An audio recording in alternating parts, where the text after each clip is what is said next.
جو کرنے کا کام ہے وہ نہیں ہے.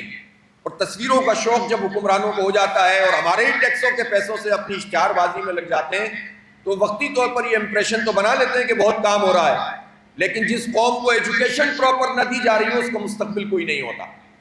ایجوکیشن دینا، ہیلتھ کی فیسلٹی دینا، امن دینا، انصاف دینا، یہ ریاست کا کام ہے. جو ریاست یہ نہیں کرتی تو اس کا مطلب ہے کہ اس کا جو سسٹم ہے وہ فیل ہے، اس کا نظام تباہ حال ہے. وہ جتنے بھی دعوے کریں وہ کام نہیں کر رہے. گورننس کے شدید بحران ہے جس کی وجہ سے سب کچھ ہو رہا ہے. اس لیے پرسپشن کو یہ لوگ تبدیل کر دیتے ہیں ہمارے ہی ٹیکسوں کے پیسوں سے اشتہار بازی کے ذریعے. تو ہمیں ریئلٹی کے اوپر جانا چاہیے اور کسی ایک کا مسئلہ نہیں ہے. پاکستان میں 78-79 سال میں جو حکومتیں موجود رہی ہیں یہ چہروں کا مسئلہ نہیں ہے، یہ نظام کا مسئلہ ہے، یہ سسٹم کا مسئلہ ہے. اس سسٹم میں غریب متوسط طبقے اور امیر کو ایک جیسی تعلیم نہیں ملتی، غریب متوسط طبقے اور امیر کو ایک جیسا انصاف نہیں ملتا، بلکہ انصاف ملتا ہی نہیں ہے، امن نہیں ملتا، صحت کی سہولتیں ایک جیسی نہیں ہوتی اور وہ رہنمائی نہیں ہوتی جس میں لوگ آگے بڑھ سکیں. تو پورے نظام کو بدلنا چاہیے نا.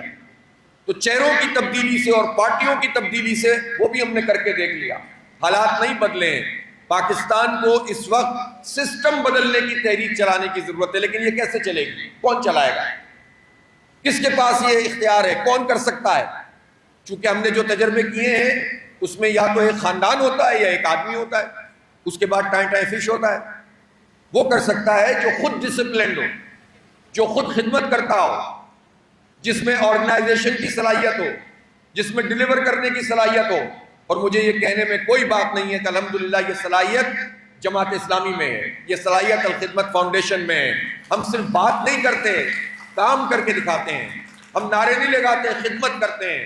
سیلاب آئے تو الخدمت، زلزلہ آئے تو الخدمت. اور الخدمت کے کوئی اس کام میں سپورٹ کرتی ہے جماعت اسلامی اور اس کی پوری ٹیم. اور کوئی یہ نہیں کہہ سکتا کہ بے ایمانی کرتی ہے جماعت اسلامی. ہم اگر کوئی غلطی بھی ہوتی ہے اس کی اصلاح کرتے ہیں، سسٹم موجود ہے. تو جو آرگنائزڈ لوگ ہیں وہی قوم کو کا نظام بدل سکتے ہیں، جو آنیسٹ لوگ ہیں وہی بدل سکتے ہیں، جو مڈل کلاس کا درد رکھتا ہو وہی حالات کو بدل سکتا ہے. جس کا تعلق ہی اس کلاس سے نہ ہو، غریبوں سے نہ ہو، مڈل کلاس سے نہ ہو، جس کے بچوں کو وہ فیس نہ کرنا پڑتا ہو جو پاکستان کے 98% بچوں کو فیس کرنا پڑتا ہے. تو وہ کیا ہمارے لیے پالیسیاں بنائیں گے؟ اس وقت جو لوگ حکومت میں موجود ہوتے ہیں یا اپوزیشن میں، اس وقت پوری اسمبلی اٹھا کر دیکھ لیں، پچھلی بھی اٹھا لیں اور اس سے پچھلی بھی اٹھا لیں، 70-80% لوگ ارب پتی ہیں. یہ ارب پتی لوگ، ان کی بڑی تعداد قرضے معاف کرواتی ہے، ان کے بچے یہاں نہیں پڑھتے، ان کے علاج یہاں نہیں ہوتے. بالعموم کوئی کرٹیکل اگر بیماری ہو جائے تو پھر ظاہر ہے پاکستان میں نہیں ان کا علاج ہوتا، لیکن یہ سہولت پاکستان کے کتنے لوگوں کو حاصل ہے. تو جن کا پیٹرول پرابلم نہیں، بجلی کا بل جن کا مسئلہ نہیں، جن کا مسئلہ تعلیم بچوں کی مسئلہ نہیں، جن کو صحت کی سہولتیں کے پیسے ان کا مسئلہ نہیں، وہ ان لوگوں کے مسئلے حل نہیں کر سکتے. آپ کا مسئلہ وہ حل کر سکتا ہے جو آپ کے جیسا ہو، آپ کی طرح بسر کرتا ہو. میں یہ کہہ سکتا ہوں کہ جماعت اسلامی وہ جماعت ہے کہ جس کے جو ذمہ داران ہوتے ہیں وہ بھی عام لوگوں کی طرح معاشرے میں چلتے پھرتے ہیں.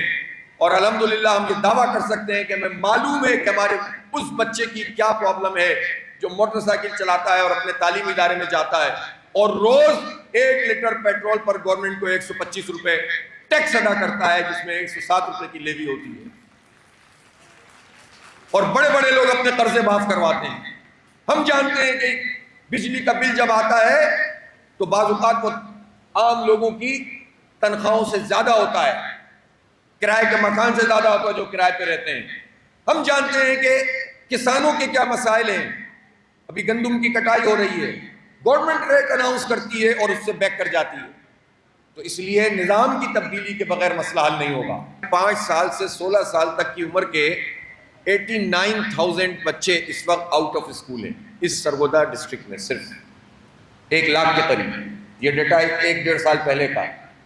تو 1 لاکھ بچے اس وقت صرف سرگودا ڈسٹرکٹ میں 5 سال سے 16 سال کی عمر کے ایسے ہیں جنہیں اسکول میں ہونا چاہیے، وہ اسکول میں نہیں ہیں. وہ یا تو کسی میکینک کی دکان پر کام کر رہے ہیں اور اسکول نہیں جاتے، یا کسی بھٹے پہ کام کر رہے ہیں، یا گھر پہ بیٹھے ہوئے اور ان کو پڑھانے کے لیے کوئی انتظام موجود نہیں ہے. یہ کام ریاست کا ہے, حکومت کا ہے کہ ایسے تمام بچوں کو وہ کوالٹی ایجوکیشن دیں. پاکستان کا ایک کانسٹیٹیوشن ہے, یہ کہتا ہے کہ سب کو تعلیم دینا جو حکومت کی ذمہ داری ہے, اور ایک سٹیزن کی حیثیت سے یہ ڈسکریمنیشن ہو نہیں سکتی کہ بہت پیسے والے کے لیے الگ ایجوکیشن ہو, مڈل کلاس کے لیے الگ ہو, غریب کے لیے الگ ہو. صورتحال یہ ہے کہ پاکستان میں 70 سے 80 لاکھ نوجوان اس وقت منشیات کا شکار ہو چکے ہیں. 70 سے 80 لاکھ, اور اس میں لڑکیوں کی بھی بہت بڑی تعداد ہے, اور اس میں ایون یہ کہ جو یونیورسٹیوں اور کالجوں کے لڑکے اور لڑکیاں بھی شامل ہیں. تو منشیات فروشی کے لیے تو آزادی ہے, لیکن ایجوکیشن کو پراپر طریقے سے آگے بڑھانے کے لیے کوئی اقدامات نظر نہیں آتے.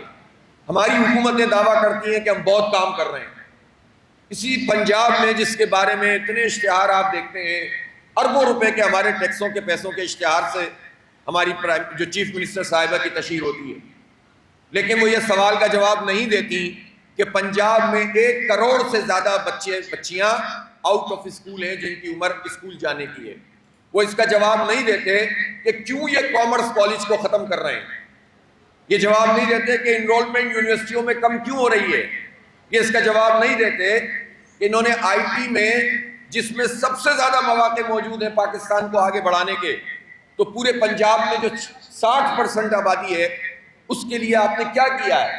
آپ کے پاس کیا منصوبہ ہے کہ جس میں پنجاب کے تقریباً 12-13 کروڑ انسان, جس میں سے 6 کروڑ سے زائد 7-8 کروڑ وہ لوگ ہیں جو 30 سال تک کی عمر کے ہیں, ان کے لیے اتنے امکانات موجود ہیں کہ آپ اگر آپ کی پالیسی ٹھیک ہو تو یہ پاکستان کے سارے قرضے ادا کر سکتے ہیں, صرف اپنی اس اسکل کے ذریعے سے جو یہ آن لائن کام کر کے, ڈیجیٹل مارکیٹنگ کر کے, ای کامرس کر کے, اے آئی میں ایڈوانسمنٹ کر کے, ایمیزون کے کورس کر کے, پائتھون کر کے, اس طرح کی چیزیں کر کے یہ پلیٹ فارم, اور پھر وہ پالیسی جس میں یہ پیمنٹ ہمارے پاس پراپر طریقے سے آ سکے.